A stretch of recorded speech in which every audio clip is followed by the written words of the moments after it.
I know this is about the good city in depth, but I want to talk to you about checklists.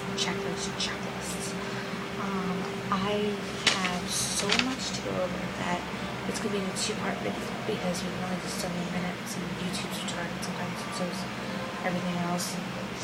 My first thing that I would say to always have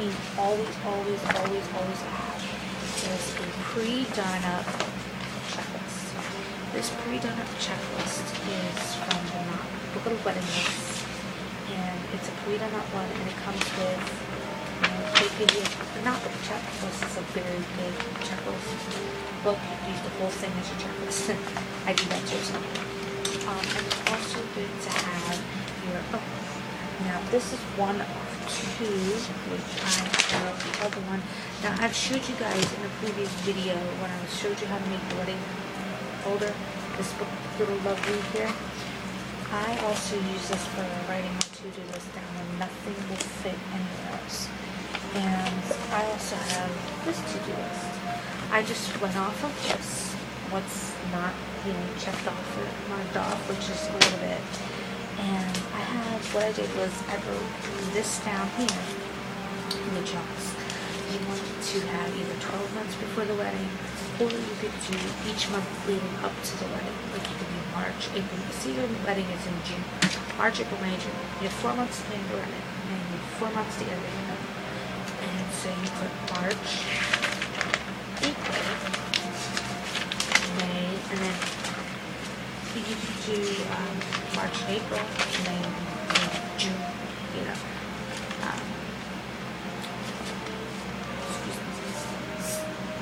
you could do, you want to have it in chunks. So what I did was I went off this list. This is the master list I needed to get when we decided on the place and the date.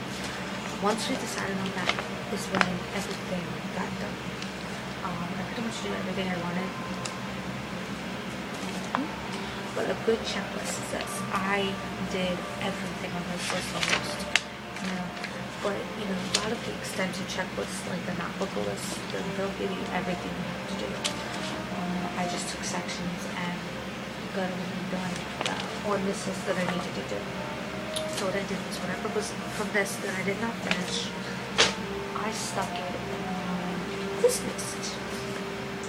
Now, I also added a few extra items because some of the stuff that we decided on changed a lot. So what we did was we put on there like the officiant. We are working on getting somebody to officiate the ceremony. It doesn't have to be somebody who's ordained. It's good to have someone like that, things like that.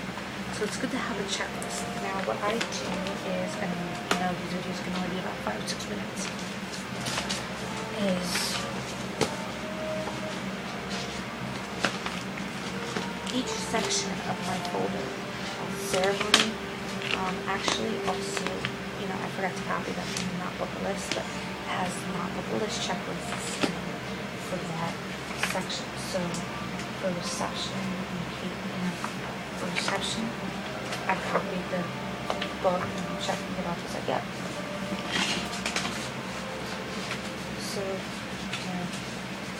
you want to have very good checklists, master checklists, any kind of lists to use for your wedding.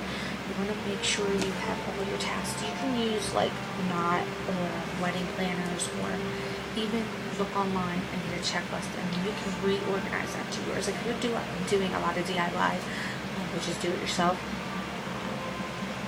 you want to make sure you plan enough time to make those progresses and those projects. So this is part 1. Part 2 is coming up. We're going to work on vendors and budgets. So